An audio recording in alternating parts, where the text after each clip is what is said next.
In the sleepy town of Haddonfield, Illinois, the air carried an uneasy stillness as autumn leaves scattered across empty streets.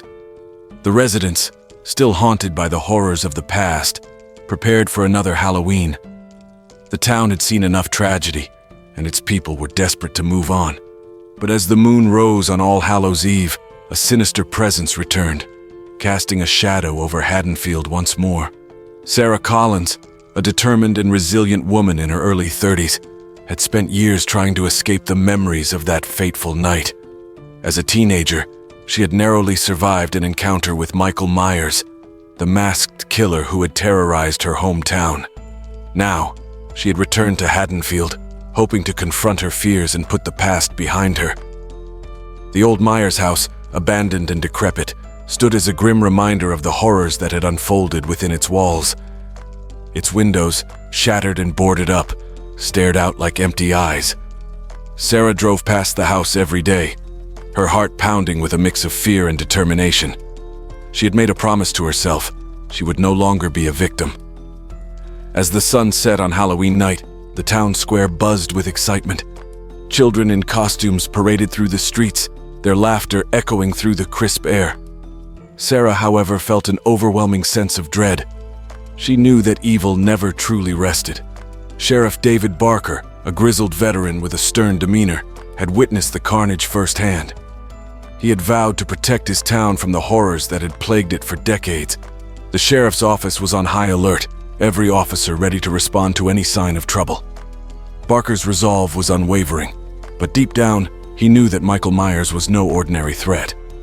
In the midst of the festivities, a young couple, Jake and Emily, strolled hand in hand through the town square. They were new to Haddonfield, unaware of the dark history that lay beneath the surface. Their laughter and carefree attitude contrasted sharply with the tension that hung in the air. They had heard stories, but to them, they were just that. Stories. As the night grew darker, Sarah found herself drawn to the old Myers house. It was as if an invisible force compelled her to confront her nightmares. She parked her car a few blocks away and walked the rest of the distance, her breath visible in the chilly air.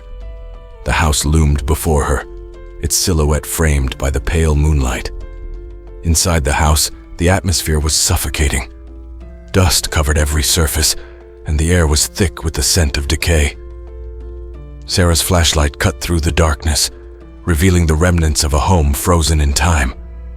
She moved cautiously, her footsteps echoing through the empty halls. Each creak of the floorboard sent shivers down her spine.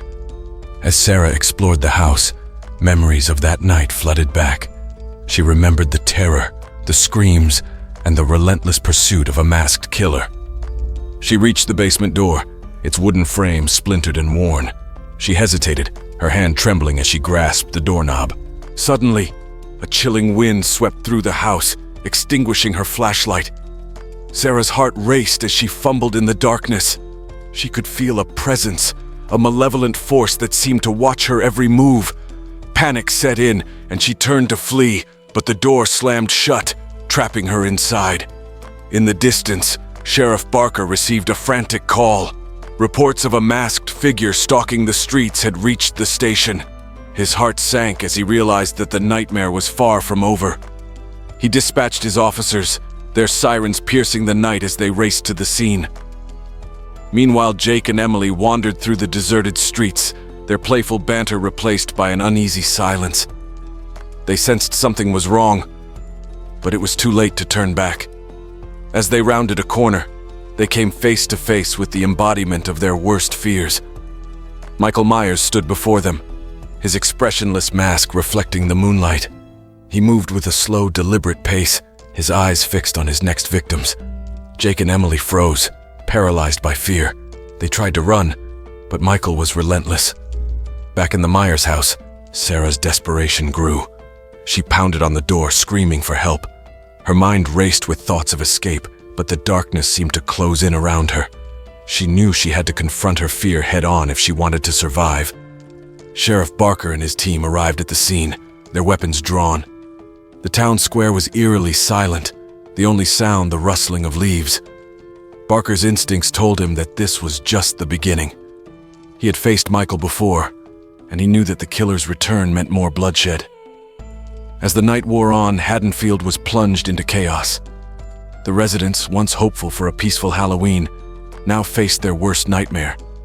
Michael Myers had returned, and with him came a wave of terror that would forever scar the town. Sarah, trapped in the basement of the Myers house, realized that she couldn't outrun her past.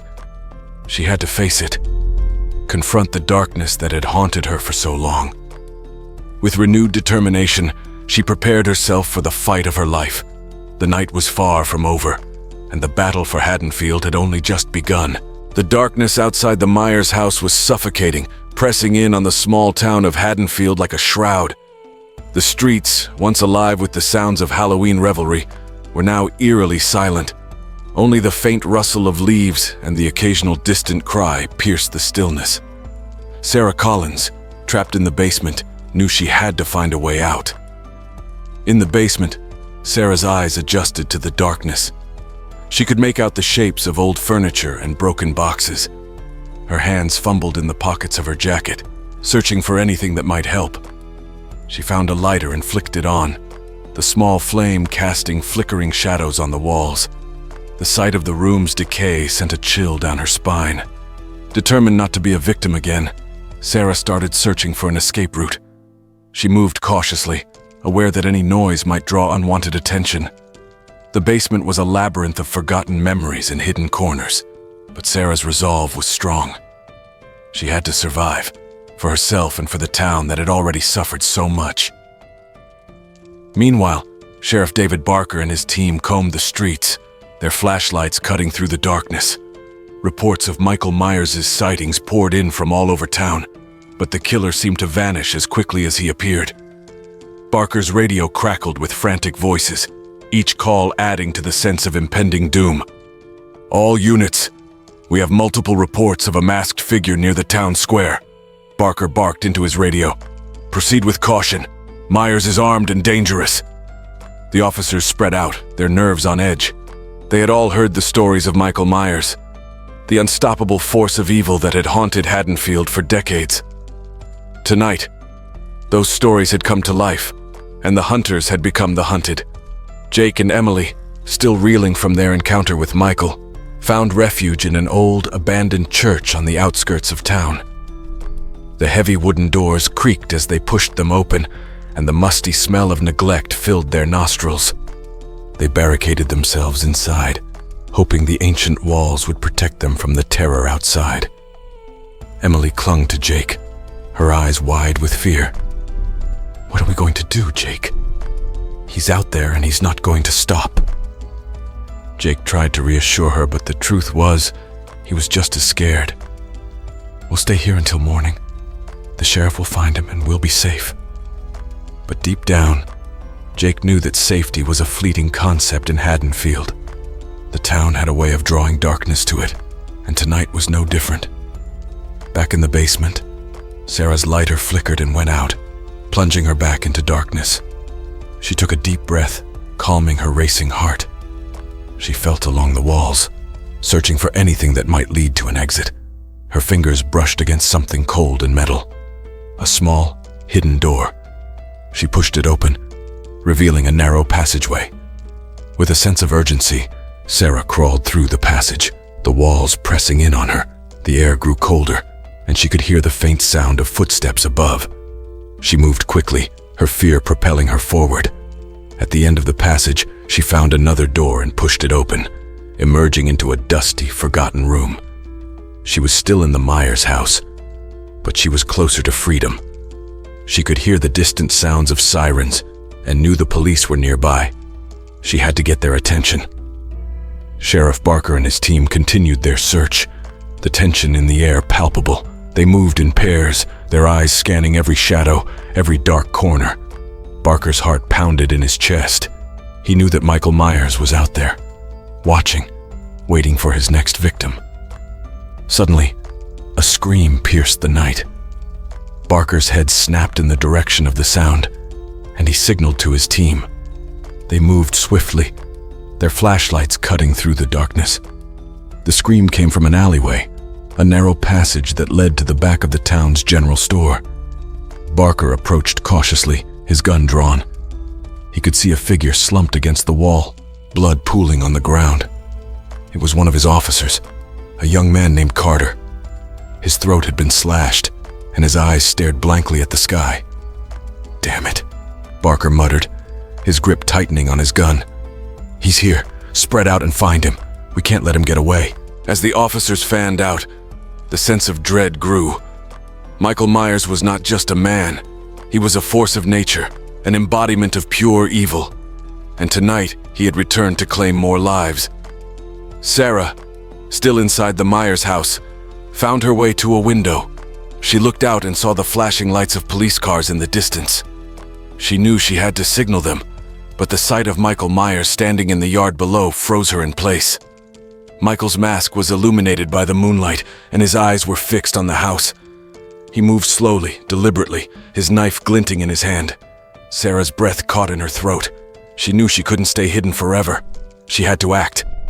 Gathering her courage, Sarah smashed the window with a chair, the sound echoing through the night.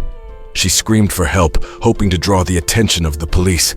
Michael's head snapped up, his eyes locking onto her. He started toward the house, his steps unhurried but unstoppable. Sheriff Barker heard the commotion and ran toward the source of the noise. He saw Sarah at the window, her face pale with terror. "Hang on! We're coming!" he shouted, his heart racing. Michael reached the front door and kicked it open with brutal force. Sarah fled from the window, running through the house in a desperate attempt to escape. She could hear his footsteps behind her, relentless and unyielding. Barker and his team burst into the house, their guns drawn. They moved through the rooms, the tension mounting with every step. Barker's flashlight caught a glimpse of Michael's mask as he turned a corner, and he fired a shot.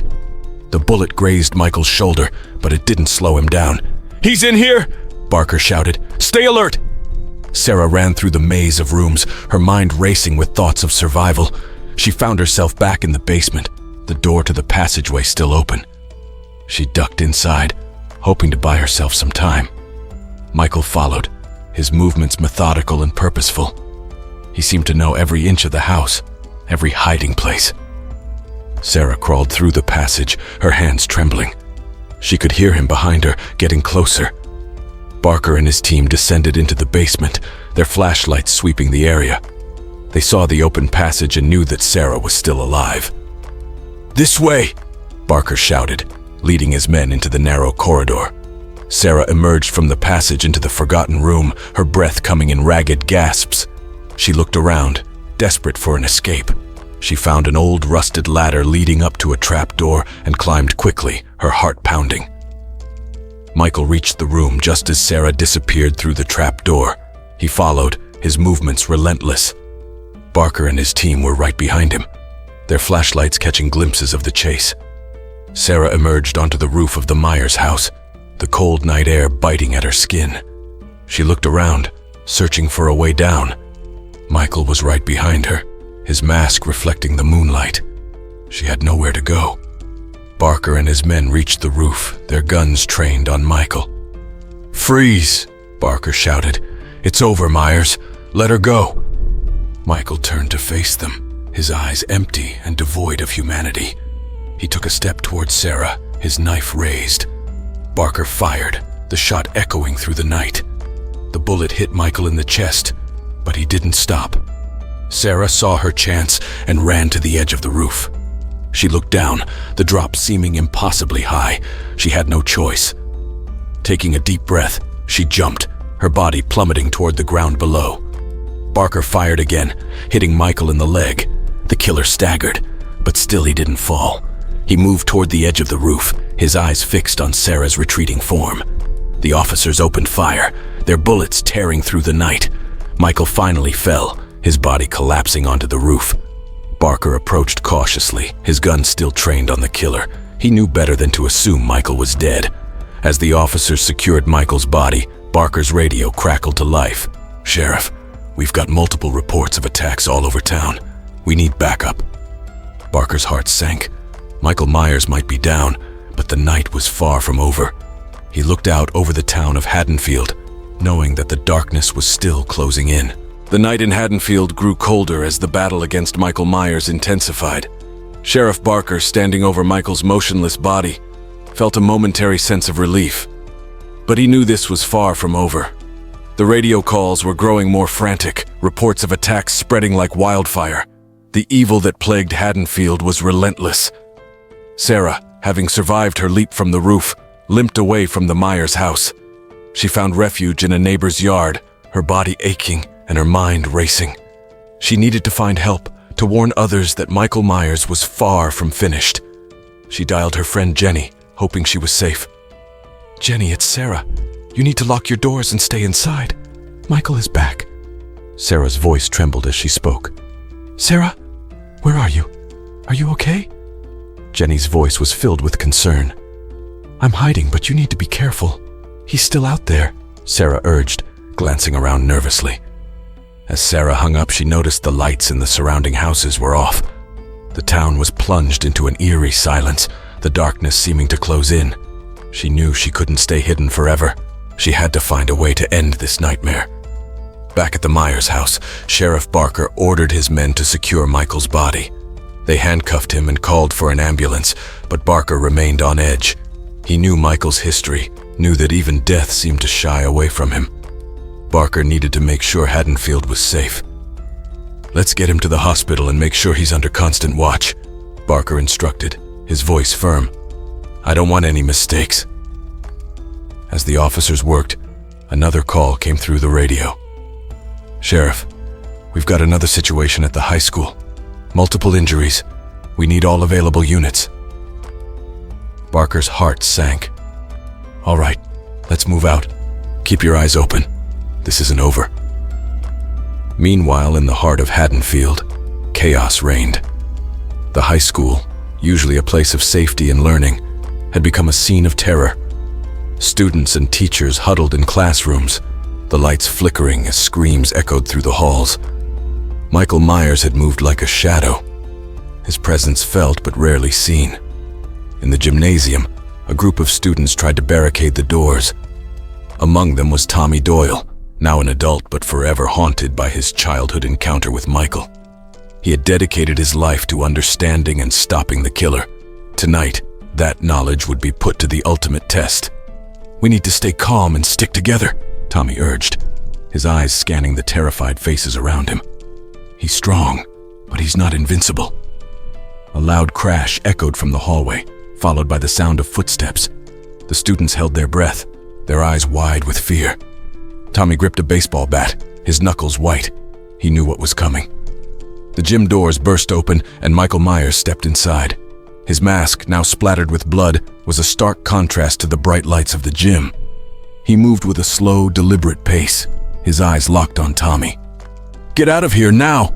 Tommy shouted, swinging the bat at Michael. The killer dodged effortlessly, grabbing the bat and snapping it in half.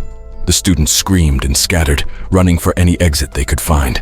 Tommy faced Michael, his mind racing. He had spent years preparing for this moment, but nothing could have truly readied him for the face of pure evil. Michael swung his knife, and Tommy barely dodged, the blade grazing his arm. Pain shot through him, but he didn't back down. "You won't win this time," Tommy growled, grabbing a metal chair and swinging it at Michael. The impact staggered the killer, but only for a moment. Michael's hand shot out, gripping Tommy by the throat and lifting him off the ground. As Tommy struggled, the gym doors flew open again, and Sheriff Barker and his team stormed in. "Drop him, Myers!" Barker shouted, his gun aimed at the killer. Michael turned his head slowly, his grip tightening on Tommy. A gunshot rang out, and Michael's shoulder jerked back. He dropped Tommy, who fell to the floor, gasping for air. Michael turned to face Barker, his eyes burning with a cold, unfeeling rage. The officers opened fire, bullets striking Michael and forcing him to retreat. Barker moved forward, his resolve unshaken. "Keep pushing him back! We need to get everyone out of here!" As the officers advanced, Michael's retreat led him into a corner. He seemed momentarily trapped, but Barker knew better than to underestimate him. "Cover me," he ordered, moving in closer.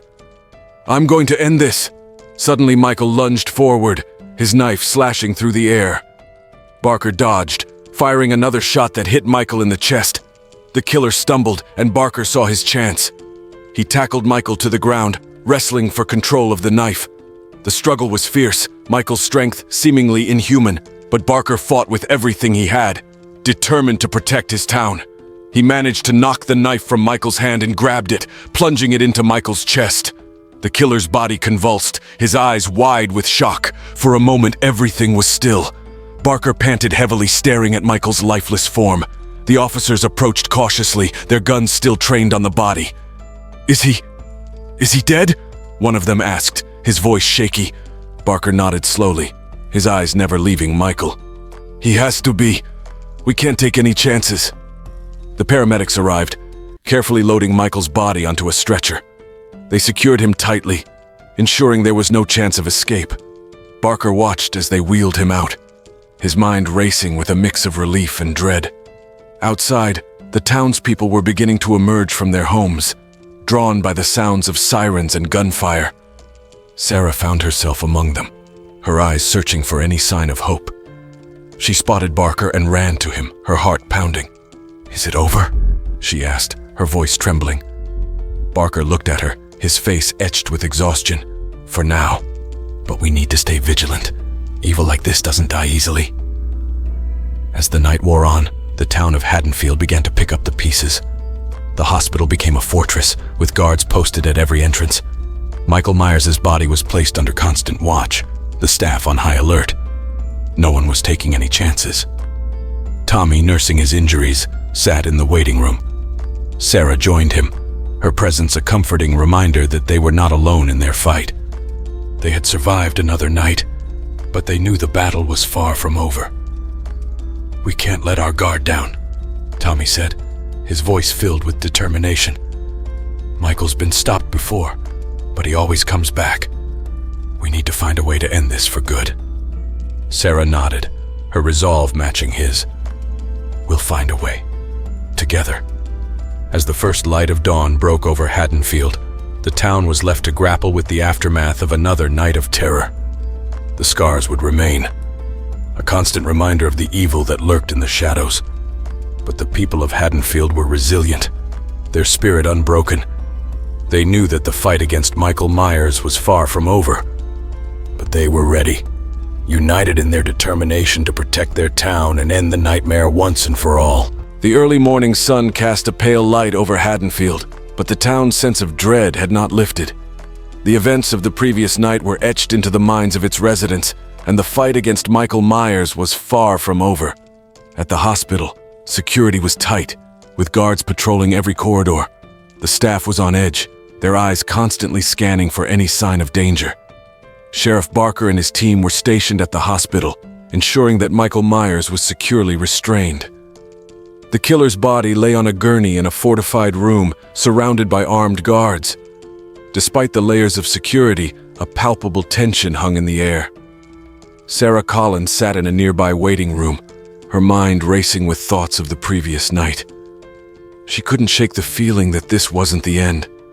She glanced at her phone, hoping for updates, and saw a text from Jenny. "I'm at the hospital too. Are you okay?" Jenny had written. "I'm fine, just shaken." "Where are you?" Sarah replied. A few moments later, Jenny appeared in the doorway, her face pale but determined.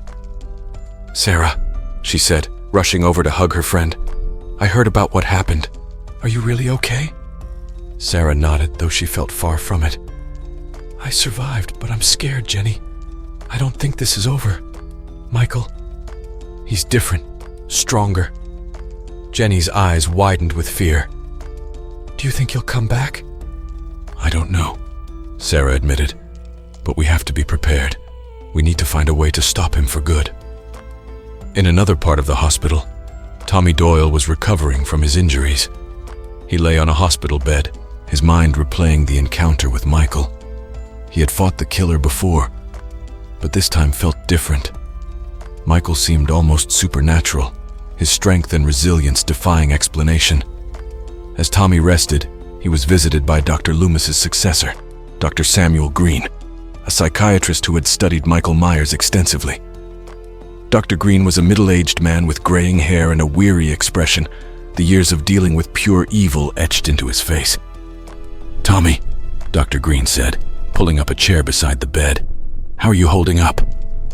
Tommy sighed, wincing from the pain in his arm. "I've been better, but we need to focus on stopping Michael. He's still out there, isn't he?" Dr. Green nodded gravely. "Yes, Michael's body is being guarded, but we can't take any chances. I believe there's something more to him, something beyond our understanding." Tommy frowned. "What do you mean?" Dr. Green leaned in, his voice low. "Michael isn't just a man. I've studied his case for years, and I've come to believe that he embodies a kind of ancient evil. It's as if he's driven by a force that transcends human comprehension." Tommy's eyes widened. "So how do we stop something like that?" Dr. Green hesitated, then spoke with determination. "There may be a way, but it's risky. We need to understand the source of his power. I have some theories, but we need more information. We must find the original records of Michael's incarceration, and any documents Dr. Loomis might have left behind." Tommy nodded, his resolve strengthening. "Then let's do it. We can't let him terrorize Haddonfield any longer." As the day wore on, Sheriff Barker coordinated efforts with the hospital staff to ensure Michael's secure confinement. He knew that the killer's body was a ticking time bomb, and he couldn't afford any mistakes. Barker called in reinforcements determined to keep Haddonfield safe. At the same time, Sarah and Jenny met up with Tommy and Dr. Green. They formed an unlikely alliance, united by their desire to end Michael's reign of terror. Together, they planned their next move, to visit the old Smith's Grove Sanitarium, where Michael had been held for many years. They hoped to find records or clues that could help them understand the source of his unnatural power. As night fell once more, Haddonfield braced itself for another encounter with evil. The streets were empty, the townspeople staying indoors, their doors locked and bolted. The hospital was a fortress, but the sense of impending doom was inescapable. Sarah, Tommy, Jenny, and Dr. Green set out for Smith's Grove, their hearts heavy with a mix of fear and determination. They drove through the darkened countryside, the headlights of their car cutting through the gloom. The sanitarium loomed ahead, its imposing structure a reminder of the horrors it had housed. They arrived at the sanitarium's gates, the building abandoned and decaying. Dr. Green produced a set of keys, remnants of his predecessor's time at the facility. The gates creaked open, and they made their way inside, the air thick with the scent of mildew and rot. The halls of Smith's Grove were silent, the walls lined with memories of madness and despair. They moved cautiously, their flashlights illuminating the darkness.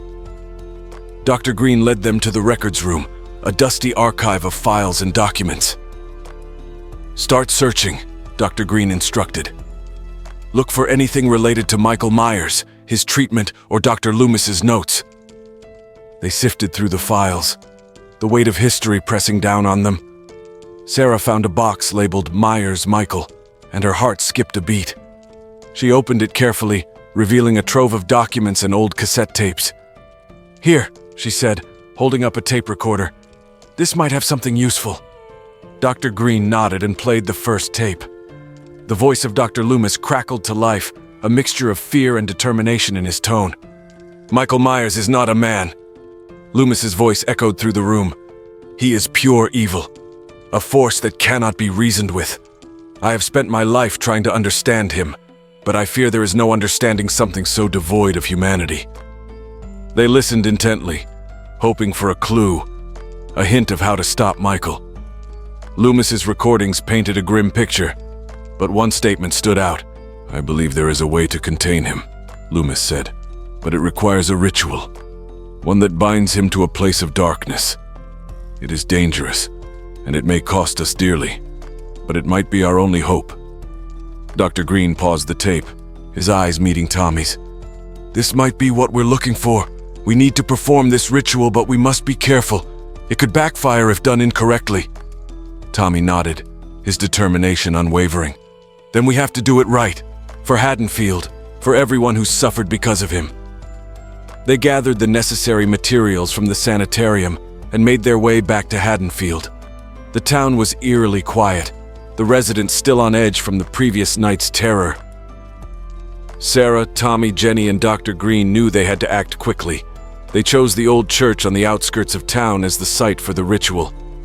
Its ancient stone walls and dark, foreboding atmosphere seemed fitting for their task. They set up the ritual space, following the instructions from Loomis's notes carefully. As they prepared, the air grew colder, and an unnatural stillness settled over the church. Sarah felt a chill run down her spine, a sense that they were being watched. She glanced at Tommy, who gave her a reassuring nod. "We can do this," he said firmly. "We have to." The ritual began, the air thick with tension. Dr. Green chanted the incantations, his voice steady despite the fear that gripped them all. The candles flickered, casting eerie shadows on the walls. Suddenly, a crash echoed through the church. The doors burst open, and Michael Myers stood there, his mask gleaming in the candlelight. He moved toward them, his intent clear. "Keep going," Tommy shouted, stepping forward to confront Michael. "We have to finish this!" Sarah and Jenny joined him, their resolve unbreakable. Michael advanced, but the power of the ritual seemed to slow him down. Dr. Green's chanting grew louder, the words resonating through the church. Michael lunged at Tommy, but Sarah grabbed a metal cross from the altar and struck him. The impact sent Michael staggering back, and the candles flared with an unnatural light. The air crackled with energy, the ritual reaching its climax. With one final incantation, Dr. Green completed the ritual. A blinding light filled the church, and Michael let out an inhuman roar. His body convulsed, and then he was gone, vanished into thin air. The church fell silent, the candles flickering out. They stood there, breathing heavily, the weight of their actions settling over them. "Did it work?" Jenny asked, her voice trembling. Dr. Green nodded slowly. "I think so. We've bound him to a place of darkness. He can't hurt us anymore." Sarah felt a sense of relief wash over her. They had done it. They had stopped Michael Myers. As they left the church, the first light of dawn broke over Haddonfield. The town, though scarred, had survived another night. The battle was won, but the war against the darkness would continue. But for now, they had a moment of peace, a chance to heal and rebuild, and they would be ready if evil ever returned to Haddonfield. The first rays of dawn broke over Haddonfield, casting a gentle light on the town that had been shrouded in darkness for so long. The air felt different, lighter, as if the oppressive weight of Michael Myers' presence had finally lifted. Sarah, Tommy, Jenny, and Dr. Green emerged from the old church, their faces etched with exhaustion but also with a sense of profound relief. They had faced the embodiment of evil and emerged victorious. The group walked back into town, the streets eerily quiet in the early morning light. The events of the past night had left the town in shock, but there was a feeling of resilience in the air. The people of Haddonfield had faced this horror before, and they had survived once again. At the hospital, Sheriff Barker received the news of Michael's apparent defeat. He allowed himself a rare moment of relief, but he knew that his work was far from over.